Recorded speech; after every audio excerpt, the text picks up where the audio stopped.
Hello and welcome to another Corona Chat. Today we're going to be talking about masks part 2. So you may have heard that the CDC in the US and Vancouver are thinking about telling everyone to wear masks. And that's probably a little confusing if you've watched my video on masks where I said that they're not that useful unless you are sick or a healthcare worker. If you're not one of those two things, masks are not that useful. So why in the world would the US and Vancouver be considering telling everyone to wear masks? You may also have heard that in Manitoba, we're now telling all healthcare workers to wear masks. So again, what in the world is going on? So are all of these people giving this advice just idiots? Or maybe I don't know what I'm talking about and I gave you bad advice and truly we should all be wearing masks? What I want to tell you is that, for a variety of reasons, everyone can be right in this circumstance. So, like I said before, the only people who really should be wearing masks are sick people and healthcare workers. If you're doing close care for somebody else with COVID, I suppose there's a third category, but basically functioning as a healthcare worker then. Because, as we talked about, a mask by itself is not that effective at preventing COVID because you can get air in and around the sides. What's much more effective is staying 2 meters away from somebody, because then when they cough or they sneeze, those droplets in the air will drop and they won't reach you when you're 2 meters away.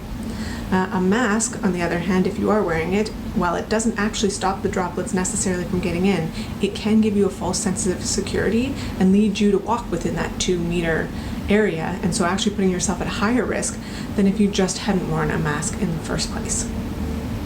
So the reason that they're telling people to wear masks is because once you start having enough cases in a population, we start to want to treat everybody as if they're infected. So in the US, they have a lot more cases than we do. In Vancouver, they have a lot more cases than we do.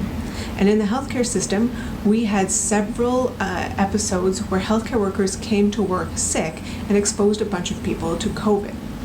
So when we're telling everyone to wear a mask, we're actually telling them to wear it to protect everyone else. So if I'm in the US and I'm told I have to wear a mask all the time, the idea is I put that mask on, I'm not necessarily protecting myself from getting infected. I still could be breathing it in, that is possible.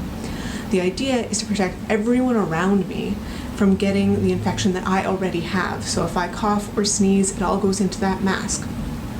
Because remember, we also talked about how, while it's not very efficient, we do think it's possible to spread COVID even before you have symptoms. So that's another reason that we're just, in some circumstances, telling everyone to wear a mask. Again, because then even if you don't know you're sick, if you cough or you sneeze or you touch your face and you touch other things, you could be spreading it to other people. But if you're wearing a mask and you cough or you sneeze, you should be capturing that virus in the mask. So when the numbers get high enough in a population, or in a situation like in the healthcare system here, when it's a serious enough problem, if healthcare workers come to work sick, we treat the person in the mask as if they were infected. So both are right. A mask doesn't protect you. You don't need to wear one if you're not sick and you're not in healthcare. But maybe in the future, if we start to get a lot of cases here, we're going to decide that we want to just assume everyone's positive in the community and treat everyone as if they're infected to try to prevent further spread.